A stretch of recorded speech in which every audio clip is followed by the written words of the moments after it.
Good morning बच्चों। Europe में राष्ट्रवाद का उदय कक्षा 10 के लिए दूसरा पार्ट आज आपके साथ में हूँ। और कल तक हमने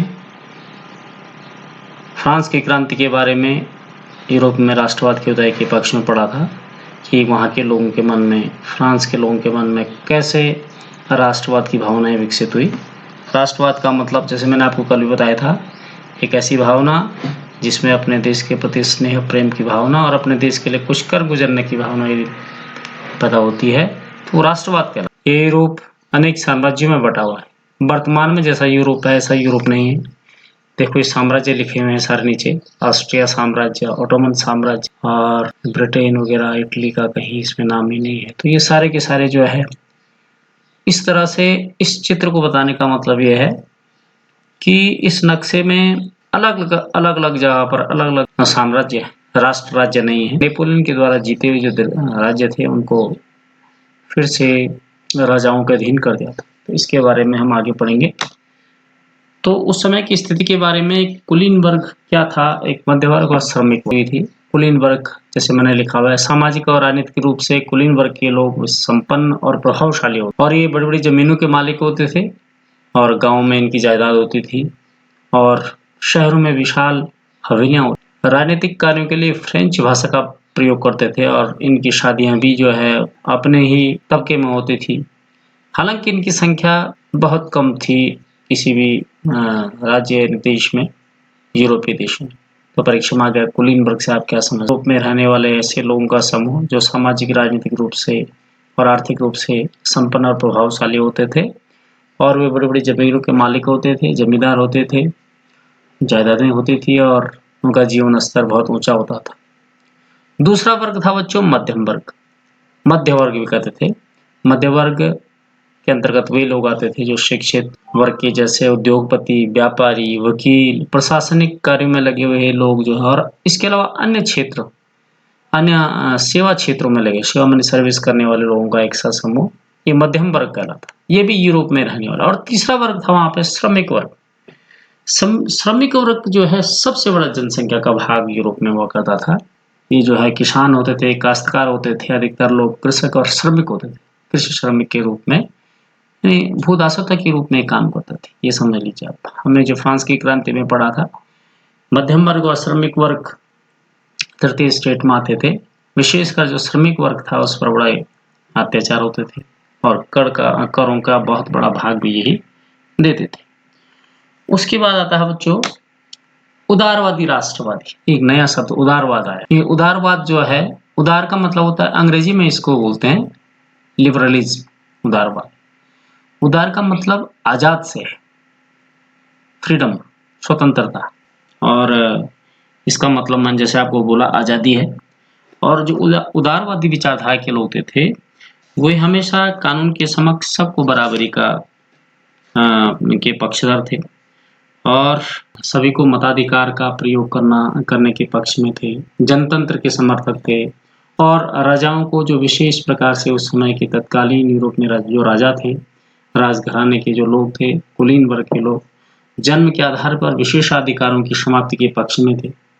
वो चाहते थे कि संविधान हो जिसमें सभी लोग एक आम सहमति पर बनी हुई सरकार हो, और संसदीय प्रतिनिधि उसको कहा जाए, और जिसमें उन्होंने ये भी कहा है कि निजी संपत्ति का स्वामित्व अनिवार्य होना चाहिए, कि अनिवार्यता होनी चाहिए, प्रत्येक व्यक्ति के पास अपनी संपत्ति हो। ऐसा नहीं है कि एक के पास बहुत ज्यादा संपत्ति और दूसरा जो है उसके पास दास बन करके काम करे। तो इसका जो है विरोध किया कुछ समय तक फ्रांस में जैकोबिन लोगों ने की। जैकोबिनों को जब शासन था, उन्होंने सभी को समान नियम बनाए, कर सभी के लिए स्थापित कर दिया और सभी को जो है मत के अधिकार को उसमें दिया, लेकिन ये बहुत समय तक नहीं चला। उसके पश्चात 1834 में प्रशा की पहल पर एक शुल्क संघ बनाया गया और उसका नाम रखा गया जालवेराइन। इसकी स्थापना की गई। उसमें जो है जो यूरोपीय क्षेत्र था बच्चों, वहां पर लगभग 30, एक ही राज्य में 30 से ज्यादा शुल्क अवरोध थे, उनको घटा करके 2 कर दिया गया। तो ये सारे के सारे उस समय जो आपको ये मैं बता दूँ, कपड़ा का आपने खरीदना है और उसको फ्रैंकफर्ट में खरीदा जाता है, तो उसकी माप जो है उसका जो पैमाना 54.7 सेंटीमीटर था। उसके बाद मेंज में एक स्थान का नाम था वहाँ पर 55.1 सेंटीमीटर। न्यूरेमबर्ग में जाएँगे तो 65.6 सेंटीमीटर और फ्राइबर्ग में जाएँगे तो 53.5 अलग-अलग जगह पर जो है अलग-अलग नापें थी। उन सब का विरोध उदारवादियों के द्वारा किया गया। उसके बाद जो है उदारवादियों ने जो है आर्थिक विनिमय और आयात-निर्यात शुल्क इन सब चीज़ों का जो है अलग-अलग जगह पर अलग-अलग नियमों का विरोध किया। 1815 के बाद एक नया रूढ़िवाद आया कि ये एक ऐसा दर्शन है, एक ऐसा विचार जो राज्य और समाज को की पुरानी परंपराएं हैं और ये पुरानी परंपराओं में जैसे निरंकुश शासन है, चर्च की सामाजिकता है, ऊंच-नीच है, संपत्ति और परिवार को बनाए रखना है। ये सारी की सारी पुरानी परंपराओं, उन विचारों को मानने वाले जो व्यक्ति थे, नेपोलियन ने बहुत सारे सुधार किए थे। उसने जो है मैं नेपोलियन के बारे में जब नेपोलियन राजगद्दी पर बैठा, तो उनको ताज पहना जाना था। तो ताज उस समय पोप पहना जाता, पोप ने मना कर उसे कि आपने तो मुझे ये नहीं दिया। मैंने तो अपने संघर्षों, अपने कौशल और अपने बुद्धि के बल पर, अपने ताकत के बल पर इसको प्राप्त किया है और मैं स्वयं ही इसको पहनूँ। तो इस प्रकार की पुरानी धार्मिक और रूढ़िवादी परंपराओं को नेपोलियन ने हटा दिया था। उसने एक व्यक्ति का शासन तो ज़रूर था, लेकिन वो जो है परिवर्तन लाया और उन्होंने जो है बहुत सारे बहुत सारे यूरोपीय राज्यों को अपने अधीन कर दिया था। तो बच्चों 1815 में फिर जब नेपोलियन की हार होगी तो फिर एक वियना की संधि मैं आपको पहले बता रहा था। वियना की संधि 1815 में हुई थी। उसमें जिन्होंने नेपोलियन को हराया था, नेपोलियन को अकेले नहीं हराया था, नेपोलियन को ब्रिटेन, रूस, प्रशा और ऑस्ट्रिया इन यूरोपीय महाशक्तियों ने मिल करके ब्रिटेन को हराया और उसको इंग्लैंड में भेजा गया। इंग्लैंड की एक द्वीपीय जेल में भेजा गया। तो फिर चांसलर ड्यूक मेटरनिख की मेजबानी में वियना में एक संधि हुई। बूर्बो जो राजा था, मैंने आपको बताया था बूर्बो राजवंश, लुई फिलिप जो बूर्बो राजवंशों का शासन सन 1793 में खत्म हुआ था। 1815 में फिर से बूर्बो राजवंश को सत्ता में पुनः वापस बहाल किया गया। फ्रांस की सीमाओं को कई राज्यों में जो है कायम कर दिया गया ताकि भविष्य में फ्रांस जो है अपना विस्तार न कर पाए। उन राजतंत्रों को बहाल किया गया जिन्हें नेपोलियन ने बर्खास्त कर दिया था, समाप्त कर दिया था और जिसे नया रूढ़िवाद कायम करने का प्रयास किया गया। नया रूढ़िवाद, नेपोलियन की विचारधारा को समाप्त कर दिया गया। लेकिन एक बात जरूर उन्होंने रखी, नेपोलियन ने 39 राज्यों को जर्मन महासंघ 39 राज्यों का जर्मन महासंघ बनाया और उसको बरकरार रखा गया। देखो नेपोलियन ने बहुत सारे राज्यों को जीता और वहां के राजाओं को हटा करके अपने निजी संबंधियों को और अपने समर्थकों को वहां की सत्ता दी, उन राज्यों की सत्ता दी जहां नेपोलियन ने जिनको जीता था। लेकिन पुनः वियना की संधि के बाद उनको बहाल किया गया, उनको वापस दिया गया। तो ये वियना की संधि थी। परीक्षा में पूछा जा सकता है कि वियना की संधि क्या थी। और देखो बच्चों, लेकिन उस दौरान भी इन सब रूढ़िवादी विचारधाराओं के दौरान भी बच्चों फ्रांसीसी क्रांति की जो स्मृतियां थी, यादगारें थी, उदारवादियों को लगातार प्रेरित कर रही थी। क्योंकि फ्रांसीसी क्रांति के दौरान लोगों ने अनेक राष्ट्रवाद की भावनाएं अपने मन में पैदा की थी। आपने पढ़ा था इसमें, उन्हें इतने सारे बदलाव फ्रांस और उदारवादी राष्ट्रवादियों द्वारा उठा गए। एक उस समय बहुत प्रमुख मुद्दा था, वो थी प्रेस की आजादी। उस समय लोग अपनी बातों को रख सकते थे, लिख सकते थे, एक दूसरे तक पहुंचा सकते थे, जिससे लोगों के मन में अपने देश के प्रति अच्छी बातों को जानने और समझने का मौका मिला। यही प्रेस की आजादी का उदारवादियों ने फायदा उठाया। इसके पश्चात फिर बच्चों क्रांतियों का युग आया। मैंने आपको बोला था कि उदारवादी और राष्ट्रवादी, देखो 1815 में जैसे क्रांति हुई, रूढ़िवादी व्यवस्थाओं के विरुद्ध वो आवाज उठा रहे थे, तो उदारवादी जो राष्ट्रवादी थे, उदारवादी ऐसी भावनाएं जो आजाद विचारों के थे और राष्ट्र के प्रति प्रेम करने वाले लोग थे, जो व्यवसायों में बदलाव चाहते थे, उनको भूमिगत कर दिया गया। उन्होंने अनेक प्रशिक्षण लिए, उन्होंने अनेक अनेक संगठन बनाए, जिसमें आपको आगे जाकर के पढ़ेंगे इटली का क्रांतिकारी द्यूत्सुपी मेस्सीनी के बारे में पढ़ेंगे। उसके अलावा उन्होंने जो है यंग इटली के एकीकरण में महत्वपूर्ण भूमिका निभाई। कार्बोनरी के गुप्त संगठन बनाए उन्होंने। तो इस प्रकार से जो है क्या कहते हैं, क्रांतिकारी लोग थे। उसके अलावा जो है 15वीं सदी में यूनान ऑटोमन साम्राज्य का हिस्सा था। यूनान ऑटोमन मुस्लिम साम्राज्य का हिस्सा था। 1821 में यूनानियों ने पश्चिमी यूरोपियों की मदद से स्वतंत्रता का आंदोलन प्रारंभ किया, यूनान के लोगों ने।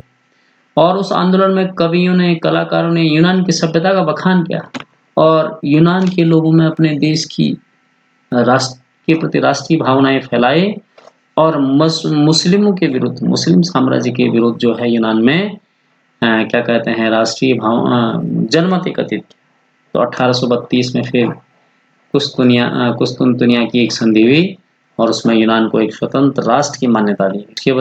उसके पश्चात 1830 से 1848 के बीच जो है, उस समय जो उदारवादी राष्ट्रवादी विचारधारा के लोग थे, पढ़े लिखे लोग थे, उन्होंने अनेक अपने साथ लोगों को प्रशिक्षण दिया, पढ़ाने, कविताएं लिखी, लेख लिखे, भाषाएं, अनेक भाषाओं में लिखा और उन भाषाओं के द्वारा अपने अपने राष्ट्रों में, अपने राष्ट्र के प्रति, यूरोपीय राष्ट्रों में अपने यूरोपीय राष्ट्रों के प्रति राष्ट्रवाद की भावनाओं आम जनमानस तक पहुंचाने का प्रयास किया। इसको रूढ़िवादी विचारधारा के लोग विरोध करते, लेकिन एकाएक को विरोध नहीं कर पाए, क्योंकि वो फ्रांसीसी क्रांति से डर चुके थे। उन्हें मालूम था कि अगर आम आदमी जो है क्रांति में शामिल हो गया तो फिर विद्रोह होगा और उसके बाद परिवर्तन होगा। क्रांति का जो है रिजल्ट यही होता है। तो जर्मन संस्कृति के द्वारा लोगों को आपस में जोड़ने का प्रयास, विशेषकर जर्मन की जो संस्कृति थी, जर्मन में उदारवादी राष्ट्रवादी विचारधारा के लोगों ने अपनी संस्कृति द्वारा अनेक लोगों को जोड़ने का प्रयास किया। 1830 के दशक में जनसंख्या में भारी वृद्धि हो गई। उसके बाद फसलें खराब होने बैठ गई यूरोपीय शासित यूरोपीय देशों में। और फिर जो है गांव में खाने की वस्तुएं महंगी हो गई, तो शहर में रोजगार के लिए चले गए। लेकिन उस दौरान जो है बच्चों, इंग्लैंड में औद्योगिक क्रांति हो चुकी थी। इंग्लैंड में क्या हो चुकी थी?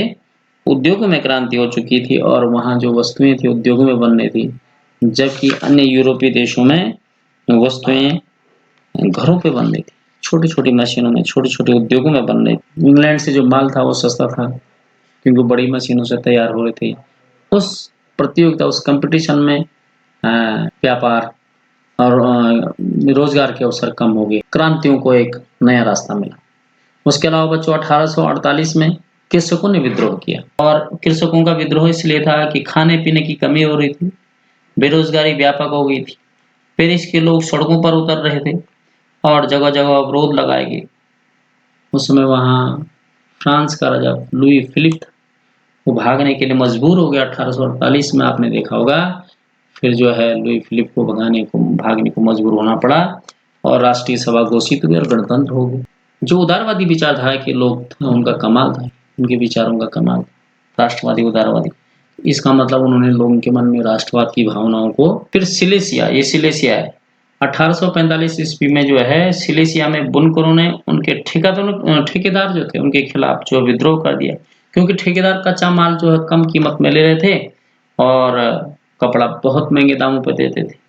फायदा ठेकेदारों को होता। 4 जून को दोपहर 2 बजे बुनकरों की एक भीड़ ने एक ठेकेदार घर पे धावा बोल दिया, चमचमाती बिल्डिंग को तोड़ दिया, वहां लूटपाट कर दिया और उसके बाद जो है उसके परिवार को पड़ोस के गांव में जाकर के अपनी शरण लेनी।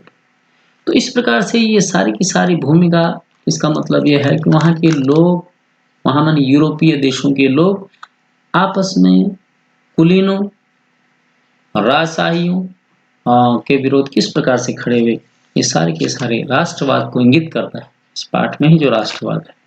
उसके अलावा बच्चों, उदारवादियों की क्रांति 1848 में, जिसका बहुत बड़ा जो है रिजल्ट मैंने आपको बताया था कि गणतंत्र की शुरुआत फ्रांस से हुई।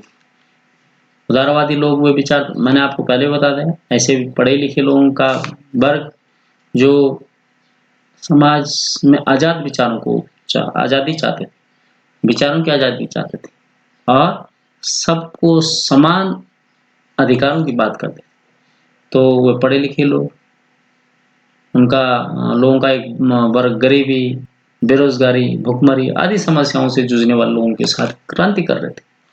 और उस क्रांति का रिजल्ट ये 1848 में फ्रांस को गणतंत्र की घोषणा की गई और सार्वत्रिक मताधिकार मिला। सार्वत्रिक माने सबको मत का अधिकार मिला। इन सब घटनाओं को के कारण जो है राजा को गद्दी छोड़नी पड़ी। उसके बाद जो है फिर Germany, Italy, Poland, Austria, Hungary ये सारे के साम्राज्य जो है उदारवादी मध्यम वर्ग के स्त्री पुरुषों ने भी वहाँ संविधानवाद की मांग करनी शुरू कर दी, क्योंकि उन्होंने देख लिया था कि फ्रांस की क्रांति का रिजल्ट जो है वो क्या हुआ, राष्ट्रवादी भावनाओं के कारण राजतंत्र का अंत हो गया। उसी से प्रेरित होकर के उन्होंने राष्ट्रीय एकीकरण की मांग करनी शुरू कर दी। राष्ट्रीय, क्योंकि उस समय जैसे मैं इटली और जर्मनी की बात कर दूं तो ये अनेक राज्यों में बटे हुए थे। ये राष्ट्र राज्य नहीं थे, छोटे छोटे छोटे छोटे छोटे राज्य। जैसे हमारा देश भारतवर्ष जब आज़ाद हुआ तो लगभग 600 यहाँ पर राजा थे। अनेक राजघरानों में ये देश बटा हुआ था।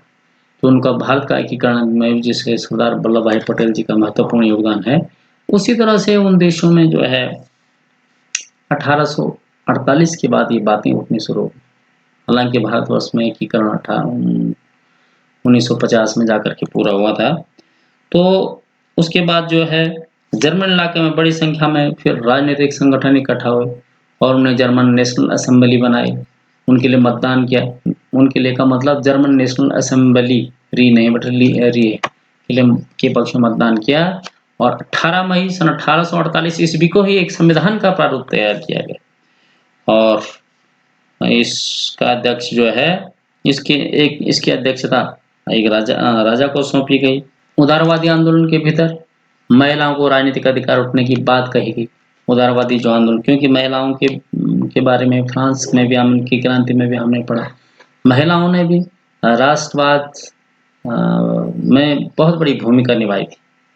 यूरोप में जब क्रांति हुई, यूरोप में राष्ट्रवाद के उदय के बारे में यदि हम पढ़ेंगे तो महिलाओं के आंदोलन को भी कभी नहीं नकारा जा सकता है। महिलाओं ने जो है उदारवादी आंदोलन के अंदर महिलाओं को राजनीतिक अधिकार प्राप्त करने के लिए मुद्दा उठा, लेकिन ये विवादास्पद रहा और उन्होंने कहा कि महिलाओं ने अपने राजनीतिक संगठन स्थापित किए, महिलाओं ने अनेक अखबार निकाले, उसके अलावा राजनीतिक बैठकें की, प्रदर्शन की, जिसका समर्थन उदारवादी विचारकों के ने भी किया। इसके बावजूद भी रूढ़िवादी ताकतों और अन्य ताकतों के बीच में जो है उनको मताधिकार से वंचित किया गया। जब सेंट पॉल चर्च में फ्रैंकफर्ट संसद, यानी जर्मन की जो फ्रैंकफर्ट संसद थी, वो संसद थी, उसका आयोजन किया जा रहा था, तो महिलाओं को केवल प्रेक्षागृह में ऊपर से देखने की जो है अनुमति मिली, दर्शक तीर में खड़े होने की अनुमति। तो बच्चों, हालांकि जो रूढ़िवादी ताकतें, जो रूढ़िवादी यानी ऐसी विचारधारा के लोग जो पुरानी परंपराओं को मानने वाले थे, ऐसे ताकतें 1848 में उदारवादी आंदोलनों को तो नहीं दबा पाए, किंतु पुरानी व्यवस्था भी बहाल नहीं कर पाए। उन्होंने वास्तव में जो है बाद में परिवर्तन को स्वीकार करना ही पड़ा और उन्होंने फिर उदारवादी और राष्ट्रवादी विचारधारा के जो लोग थे उनको रियायतें दी। रियायतों में जो है यूरोप में हैप्सबर्ग अधिकार वाले क्षेत्रों तथा रूस में गोदासता समाप्त किया गया, बंधुआ मजदूरी समाप्त कर दी गई। उसके अलावा जो है निरंकुश मैग्यारों के प्रभुत्व का रास्ता जो है साफ हो गया। अनेक हंगरी में लोगों को स्वायत्तता दी गई। तो इस प्रकार हम कह सकते हैं अनेक प्रकार के परिवर्तन यदि हुए हैं तो ये उदारवादी और राष्ट्रवादियों की क्रांति के कारण हुए, विचारों के कारण हुए। और इन लोगों ने जो है यूरोप के विभिन्न देशों में, चाहे आप फ्रांस में ले लो, Hungary, Germany, Italy, Austria, Prussia, ये सारे के सारे जो भी देश हैं, इनमें राष्ट्रवादी भावनाओं को विकसित करने में भूमिका निभाई। तो उदारवादियों और राष्ट्रवादियों ने भूमिका निभाई, जिसको कि सभी को स्वीकार करना पड़ा। और इसके पश्चात हम जो है जर्मन और इटली के निर्माण के बारे में पढ़ेंगे और उसके बाद जो है चैप्टर खत्म हो जाएगा। तो बच्चों, मुझे आशा है कि आपको एक कहानी के रूप में समझ में आया होगा, क्योंकि एक बार समझ में आए तो दोबारा इसको सुनना है और दोनों को सुनना पड़ेगा, पहले वाले वीडियो को भी और इसको भी। मुझे लग रहा है आपकी कहानी समझ के रूप में समझ में आएगी, तो प्रश्नों के उत्तर आसान होगा।